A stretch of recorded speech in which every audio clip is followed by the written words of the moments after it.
I mentioned earlier and talked a little bit about the Indian Gaming Regulatory Act and the explosion of tribal casinos and the huge money and the power that that has given 567 tribes. Um, and one has to wonder, why is none of this that I'm talking about in the newspapers? Um, Mainstream media will not touch the reality on Indian reservations with a stick. Mainstream media depends upon the advertising of these tribal casinos and tribal governments. And mainstream media does not want to be accused of being racist. They must stay politically correct. And the same applies to our elected officials, especially those that have received tribal contributions. They best not disagree with the tribal government desire, or they're a racist. So there's a massive muzzle across the country in terms of news that you don't know and decisions that are made in the best interests of tribal governments because elected officials don't want to be called a bad name. That's how powerful. Let me show you how powerful this has moved. Under the Obama administration in 2010, President Obama, and he had a full Democrat Congress, President Obama decided that that our national power grid would be really good economic development for tribal governments. Very good economic development. So he had Congress pass the Indian Energy Policy Act in 1910.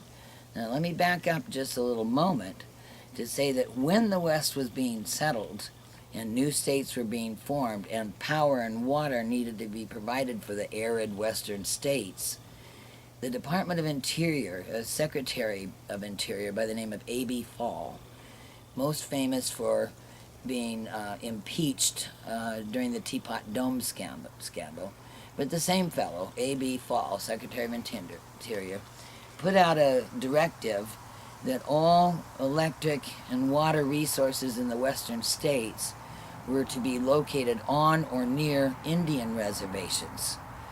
This is where the federal government is starting to move well beyond its enumerated powers. It actually started sooner, but where the federal government wanted to keep its footprint in the western states. First, it did not dispose of the federal lands in the western states. They still have them.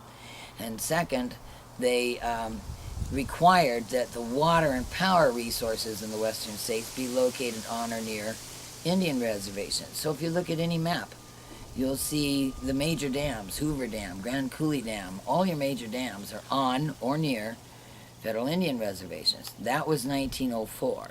Now we flash forward to 2010, and Obama is saying, you know, our national energy is really good economic development for tribal governments. Small problem. Tribal governments have duty to their enrolled members only. Tribal governments have no duty whatsoever to all those other customers of the national power grid. They have no duty to the rest of us. And Obama is saying, oh yeah, tribal governments should take over dams, take over power companies. It'd be good economic development for them. And one other little problem, tribal governments can't be sued. So when your power is gone, or when you don't have your electricity for hours on end because of a dysfunctional dam taken over, or power plant taken over by a tribal entity, you're out of luck. That is an example of the power of the money behind this tribalism spreading across the country and replacing your rights and mine, and replacing this republic form of government from our cities, towns, counties, and states. And then there's one last piece, and that was 2012. In 2012, Congress, I feel from a directive that came, I'm speculating that this was yet another directive from the Obama administration because the divide and conquer was well underway over those 8 years. It was stated that by the executive branch that that American businesses are just not going on to Indian reservations and helping them with their economic development. Well, I can guarantee you that many did across many reservations. And many entered into contracts and agreements to build banks, to build buildings, to open businesses on Indian reservations. And they signed those contracts. And they submitted themselves to tribal jurisdiction in order to do that business. And if their contract didn't get paid, they couldn't sue.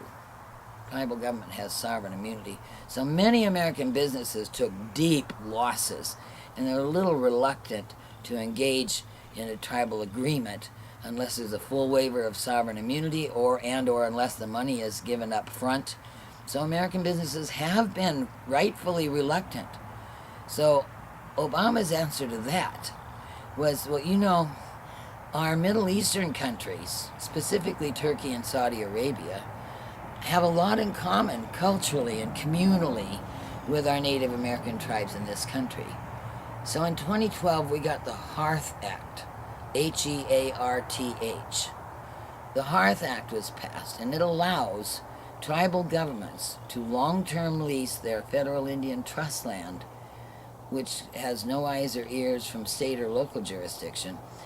Tribal governments may long-term lease their federal Indian trust lands to Middle Eastern countries for up to 75 years with no oversight, no federal approval, no oversight. They can just do it. Now remember what I said about our power grids being directly on or near our Indian reservations. And now these tribal governments are being courted by Turkey and Saudi Arabia, doing leadership exchanges with tribal leaders going to Turkey, tribal leaders going to Saudi Arabia, and vice versa, student exchanges, and they're doing economic development. Turkey's coming in to build housing. And this is all going on and near our power grids. To my way of thinking, we have 270 sanctuary cities fully infiltrated by the Muslim Brotherhood, and we now have 340 Indian reservations, targets, soft, quiet spaces to further infiltrate this country with Muslims. And the scary part is that for those folks that live on the reservations, the tribal families, I can only imagine the strongest tribal leader sitting across from some Muslim leader. And I can only imagine that Sharia law will soon be the law of the land and not their tribal law on Indian reservations as this progresses. And you won't hear anything about this in mainstream media, but it's been totally documented. It's even occurring on the Canadian reserves. They call their reservations reserves, all along our northern boundary. But in Canada, it's Iran and Pakistan that has infiltrated the Canadian reserves all along our border. And in America, it's Turkey and Saudi Arabia. The Middle East has divided up the North American continent, and they can sneaky creep in through the reserves. It gets me back to what's happening in 2017, and it's time for every American citizen to remember we're Americans first. We're not hyphenated Americans. We're not Hispanic Americans, Black Americans, Native Americans. We're Americans first. And we need to get noisy and get informed and push back at every opportunity to protect our country and our families and our communities.